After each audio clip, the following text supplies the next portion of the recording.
Professor Blight, we've heard a lot about the 14th Amendment lately. Our next guest in the next segment, Secretary of State of Maine, who, on the basis of the 14th Amendment, issued a decision today saying Donald Trump cannot be on the ballot, presidential ballot in Maine because he participated in insurrection.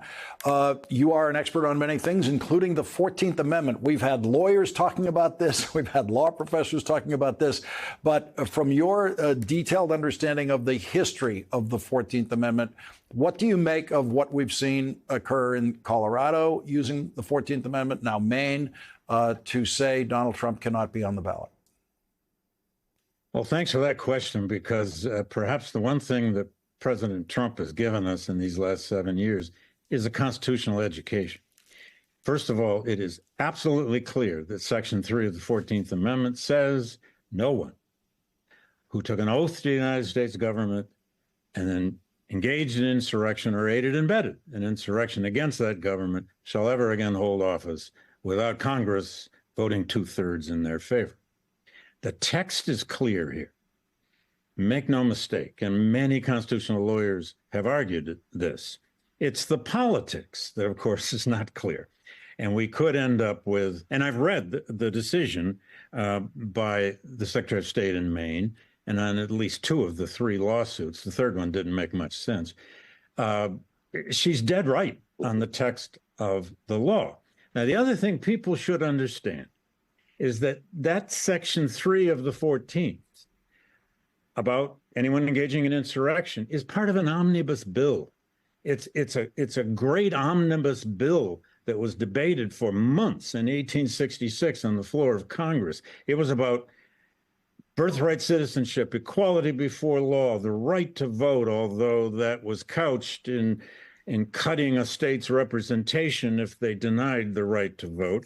Then it was about this barring people from holding office who engaged in insurrection. And the fourth part was all about denying Confederate debt by the federal government was saying, we're not going to pay those states' debts.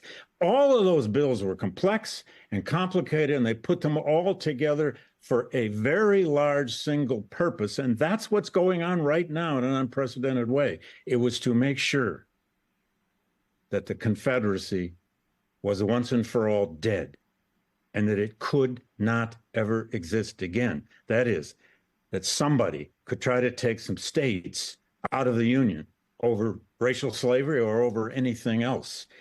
And that's what people need to understand here. Section 3 wasn't just some politicized moment that can now be used in some politicized way. It was part of a very large effort by the original Republican Party to put the Union back together in such a way as to try with their laws.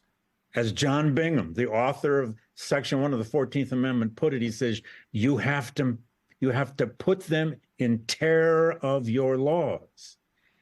They're trying to use law to put a union back together, to reinvent a United States and make sure that that insurrection could never happen again. And what do we have now? We have a January 6th insurrection. We have a second lost cause. The Trumpian lost cause could win the presidency again and come back into power unless we use the terror of our laws to prevent it.